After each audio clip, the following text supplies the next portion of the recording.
Fundasaun Mahein Konsidera Lei Organizasaun Investigasaun Criminal foi Kompotensia Barak Liu ba PCIC, Hodi Hamosu Dezentedementu entre Instituisaun rua. Relação ao desentendimento que acontece entre PCIC no DSIC e a segunda calane, Bainhira hala operação e desmantela atividade esquema call center, que alegadamente envolve o cidadão estrangeiro na nenhum recintolo e hotel e a área Campo Baru. Diretor executivo Fundasaun Mahein Nelson Belo Hateten, PNT existe tina Barak Ona, o de halo investigação ba crime sira e railaran, mas beha foi em governo cria lei número cia bararion rua nulu resin rua, quando a organização investigação criminal a saite a competência PNT linien, o de fofali competência sira nebe durante ne PNT li halo ba fali PCIC. No neto Nelson Belo, a situação ne conflito competência entre instituição rua ne, bele Hamosu, duplicação serviço, não mos falta confiança público nien ba órgão segurança sira. Quando o lei loikne moço, dezentedementu siransane e terreno mais aumenta. Primeiro tamba PCIC foi Moris. Pentel Moris que tinha naruk ni alaran nona. Halo kanari dene tinha naruk ni alaran. Então bahira quando PCIC mai hanesan hadau tomak tedit pentel ni kanar. Lei loikne bahira mai focope Kompotensia Barak Liu ba PCIC. Hoidane bahira atuação e terreno lá o se foi ainda dá com det mas é Fatim Barak ne be manca PCIC ho pentele dezentedementu moço também é a competência com a lei loikne. Kulia lolos karik implementação ne se dá o reflete a realidade.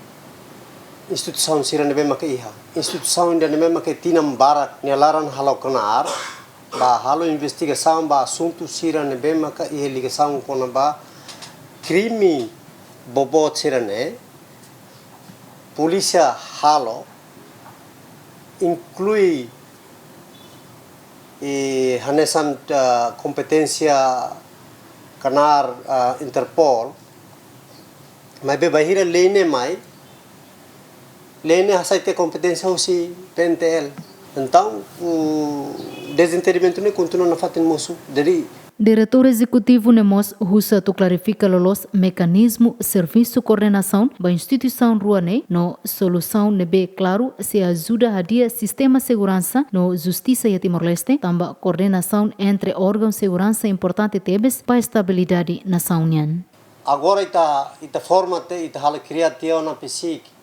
OINSA cria mecanismo para labele e overlapen mas tem que suporta malu hanesan apoio malu para halo kanar dia labele te cria instituição barbarak ne bem halo kanar ide raiki kuan instituição barak ne cria dezentedementu cria conflito mais barak ne be ho dezentedementu sira ne bem moço e terreno ita husu para político na insira analisa político na insira beleharei dane kata precisa ir revisão ruma harmonização ruma atunene alinamento ho crime sira nebe maka iha ita ya tática de nebe maka dia estratégica de dia Tuir Lei Organizasaun Investigasaun Criminal número cia bararion rua runulu resin rua, Lorensanu resintolo fulanzuilo define regra sira com a organização, operação, no divisão competência sira entre órgão polícia criminal oin nebe envolve e a investigação crime. Nar sira atribui baseia be perícia técnica husi fora segurança ida iraknian, nune competência PCIC mak responsável exclusivo ba crime grave no complexo, hanesan homicídio, tráfico humano, sequestro, no crime organizado. PNT linha competência mak investiga crime sira selo khotu nebe la monu ba jurisdição PCIC a entidade especializada sira selo. PNT linha competência mak investiga crime sira selo khotu nebe la monu ba jurisdição PCIC a entidade especializada sira selo. Órgão sira selo inclui coordenação ou comissão anticorrupção no serviço migração e área específico sira direção para procedimento Ministério Público assume direção para inquérito tomac no coordena atividade sira husi força polícia criminal oioin. Juliana Maria, GMN.